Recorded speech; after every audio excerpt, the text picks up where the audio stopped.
ನೋಡಿ, ಬೆಂಗಳೂರಲ್ಲಿ 3 drugs factory ಪತ್ತೆ ಪ್ರಕರಣ. ಡ್ರಗ್ಸ್ ಮಾಫಿಯಾ ಜಾಸ್ತಿ ಆಗ್ತಾ ಇರೋದಕ್ಕೆ ಎಬಿವಿಪಿ ಆಕ್ರೋಶ ವ್ಯಕ್ತಪಡಿಸ್ತಾ ಇದೆ. ಗೃಹ ಸಚಿವ ಪರಮೇಶ್ವರ್ ನಿವಾಸಕ್ಕೆ ಮುತ್ತಿಗೆ ಹಾಕೋದಕ್ಕೆ ಯತ್ನಿಸಲಾಯಿತು. ರಸ್ತೆಯಲ್ಲೇ ಮಲಗಿ ಎಬಿವಿಪಿ ಕಾರ್ಯಕರ್ತರು ಆಕ್ರೋಶ ವ್ಯಕ್ತಪಡಿಸಿದರು.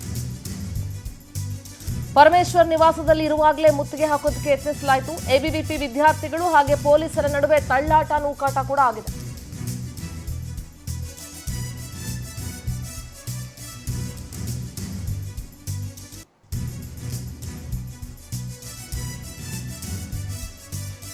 ಬೆಂಗಳೂರಲ್ಲಿ 3 ಡ್ರಗ್ಸ್ ಫ್ಯಾಕ್ಟರಿಗಳು ಪತ್ತೆಯಾದಂತಹ ಪ್ರಕರಣ ಸಂಬಂಧ ಗೃಹ ಸಚಿವ ಪರಮೇಶ್ವರ್ ಅವರ ನಿವಾಸಕ್ಕೆ ಎಬಿವಿಪಿ ಕಾರ್ಯಕರ್ತರು ಮುತ್ತಿಗೆ ಹಾಕೋದಕ್ಕೆ ಯತ್ನಿಸಿದ್ರು. ದೃಶ್ಯಗಳಲ್ಲಿ ಗಮನಿಸ್ತಾ ಇರಬಹುದು ಅವರನ್ನ ಯಾವ ರೀತಿ ಎಳ್ಕೊಂಡು ಹೋಗ್ತಾ ಇದ್ದಾರೆ ಅಂತ ಹೇಳಿ.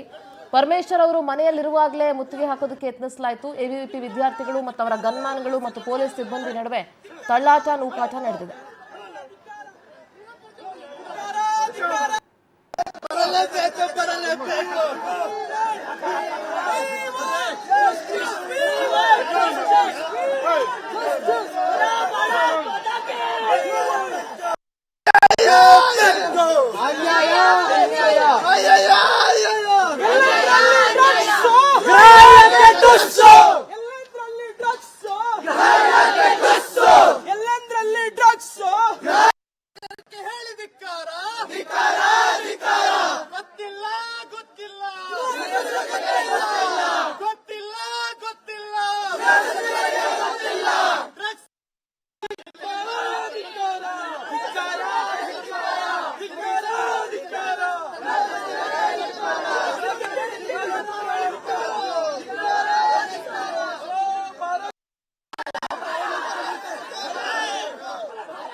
ಪೊಲಿಟಿಕಲ್ ಕರೆಸ್ಪಾಂಡೆಂಟ್ ಆನಂದ್ ನೇರ ಸಂಪರ್ಕದಲ್ಲಿ ಜಾಯ್ನ್ ಆಗ್ತಾ ಇದ್ದಾರೆ. ಆನಂದ್, ಬೆಂಗಳೂರಲ್ಲಿ ಏನು ಡ್ರಗ್ಸ್ ಫ್ಯಾಕ್ಟರಿಗಳು ಪತ್ತೆಯಾಗಿತ್ತು, ಈ ಪ್ರಕರಣ ಸಂಬಂಧ ಬೆಂಗಳೂರಿನಲ್ಲಿ ಡ್ರಗ್ಸ್ ಮಾಫಿಯಾ ಜಾಸ್ತಿ ಆಗ್ತಾ ಇದೆ ಅಂತ ಹೇಳಿ ಎಬಿವಿಪಿ ಕಾರ್ಯಕರ್ತರ ಆಕ್ರೋಶ ವ್ಯಕ್ತಪಡಿಸ್ತಾ ಇದ್ರು. ಗೃಹ ಸಚಿವರ ನಿವಾಸಕ್ಕೆ ಮುತ್ತಿಗೆ ಹಾಕೋದಕ್ಕೆ ಯತ್ನಿಸ್ತಾ ಇದ್ರು. ಸದ್ಯ ಪರಿಸ್ಥಿತಿ ಹೇಗಿದೆ?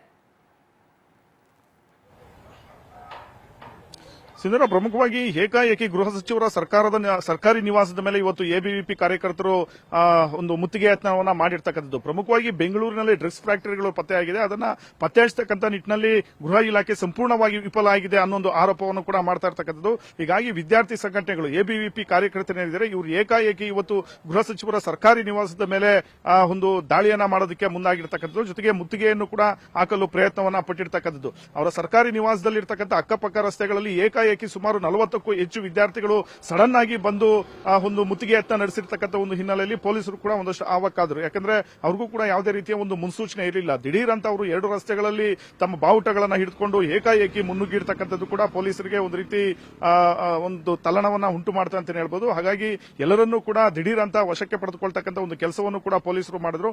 ಆದ್ರೂ ಕೂಡ ಅವರು ಸ್ಥಳದಲ್ಲಿ, ಅಂದ್ರೆ ಗೃಹ ಸಚಿವರ ಒಂದು ಸರ್ಕಾರಿ ನಿವಾಸದ ಎದುರುಗಡೆ ಗೇಟ್ ಏನಿದೆ ಅಲ್ಲಿ ಮುಂಭಾಗದಲ್ಲಿ ರಸ್ತೆಯಲ್ಲೇ ಕೂತು ಧರಣಿಯನ್ನ ಮಾಡಿದ್ರು. ರಸ್ತೆಯಲ್ಲೇ ಮಲಗಿಕೊಂಡು ಅವರು ಆಕ್ರೋಶವನ್ನು ಕೂಡ ವ್ಯಕ್ತಪಡಿಸಿದ್ರು. ಈ ಸಂದರ್ಭದಲ್ಲಿ ಪೊಲೀಸರು ಅವರೆಲ್ಲರನ್ನೂ ಕೂಡ ವಶಕ್ಕೆ ಪಡೆದುಕೊಂಡು ಸದಾಶಿವನಗರ ಪೊಲೀಸ್ ಠಾಣೆಗೆ ಕರೆದುಕೊಂಡು ಹೋಗಿದ್ದಾರೆ. ಅಲ್ಲಿ ಅವರ ವಿಚಾರಣೆಯನ್ನು ಕೂಡ ಮಾಡಲಾಗ್ತಾ ಇರತಕ್ಕಂಥದ್ದು. ಸದ್ಯ ಇವರ ಆರೋಪ ಇರತಕ್ಕಂಥದ್ದು, ಇಡೀ ಬೆಂಗಳೂರು ಮತ್ತೆ ರಾಜ್ಯದಲ್ಲಿ ಡ್ರಗ್ಸ್ ಪ್ರಕರಣಗಳು ಪದೇ ಪದೇ ಪತ್ತೆ ಆಗ್ತಿದೆ. ಬೆಂಗಳೂರಿನಲ್ಲಿ 3 ಡ್ರಗ್ಸ್ ಫ್ಯಾಕ್ಟರಿಗಳು ಪತ್ತೆ ಆಗಿರತಕ್ಕಂಥದ್ದು. ಮಹಾರಾಷ್ಟ್ರದ ಪೊಲೀಸರು ಬಂದು ಇಲ್ಲಿ ಡ್ರಗ್ಸ್ ಫ್ಯಾಕ್ಟರಿಗಳನ್ನ ಪತ್ತೆ ಮಾಡ್ತಾರೆ. ಆದ್ರೆ ನಮ್ಮ ಪೊಲೀಸರು ಇದನ್ನ ಪತ್ತೆ ಹಚ್ಚತಕ್ಕಂಥ ನಿಟ್ಟಿನಲ್ಲಿ ಸಂಪೂರ್ಣವಾಗಿ ಫೈಲೂರ್ ಆಗಿರತಕ್ಕಂಥದ್ದು. ಬೆಂಗಳೂರಿನಂತ ಏರಿಯಾಗಳಲ್ಲಿ ಪ್ರಮುಖವಾಗಿ ಗಾಂಜಾ ಒಂದು ಸೇವನೆ ಮಾಡತಕ್ಕಂಥವರ ಒಂದು ಪ್ರಮುಖ ಅವರ ಒಂದು ಕ್ರಿಮಿನಲ್ ಚಟುವಟಿಕೆಗಳು ಕೂಡ ಜಾಸ್ತಿ ಆಗಿದೆ. ಅದೆಲ್ಲವನ್ನು ಕೂಡ ತಡೆಗಟ್ಟತಕ್ಕಂಥ ಒಂದು ನಿಟ್ಟಿನಲ್ಲಿ ಗೃಹ ಸಚಿವರು ಕೂಡ ಫೈಲೂರ್ ಆಗಿದ್ದಾರೆ ಅನ್ನೋ ಒಂದು ಆರೋಪವನ್ನ ಮಾಡಿ ಇವತ್ತು ಏಕಾಏಕಿ ಮುತ್ತಿಗೆ ಯತ್ನವನ್ನ ಮಾಡಿರ್ತಕ್ಕಂಥದ್ದು. ಸುಮಾರು 40ಕ್ಕೂ ಹೆಚ್ಚು ವಿದ್ಯಾರ್ಥಿಗಳು ಬಂದು ಏಕಾಏಕಿ ಮುತ್ತಿಗೆ ಯತ್ನ ಮಾಡತಕ್ಕಂಥ ಒಂದು ಸಂದರ್ಭದಲ್ಲಿ ಪೊಲೀಸರು ಅವರೆಲ್ಲರನ್ನು ಕೂಡ ವಶಕ್ಕೆ ಪಡೆದುಕೊಂಡಿದ್ದಾರೆ. ಈ ಸಂದರ್ಭದಲ್ಲಿ ಪೊಲೀಸರು ಮತ್ತೆ ಎಬಿವಿಪಿ ಸ್ಟೂಡೆಂಟ್ಸ್ ನಡುವೆ ತಳ್ಳಾಟ ನೂಕಾಟನೂ ಕೂಡ ನಡೀತು. ಆದರೂ ಕೂಡ ಹೆಚ್ಚು ಪೊಲೀಸರು ಸ್ಥಳಕ್ಕೆ ಬಂದು ಅವರನ್ನೆಲ್ಲರನ್ನು ಕೂಡ ವಶಕ್ಕೆ ತೆಗೆದುಕೊಂಡು ಈಗ ಸದಾಶಿವನಗರ ಪೊಲೀಸ್ ಠಾಣೆಯಲ್ಲಿ ಅವರನ್ನ ಅಲ್ಲಿ ಕೂಡಾಕಿರ್ತಕ್ಕಂಥದ್ದು. ಸಿಂಧೂರ, ಆನಂದ್, ನಿಮ್ಮೆಲ್ಲ ಡೀಟೇಲ್ಸ್ಗಾಗಿ.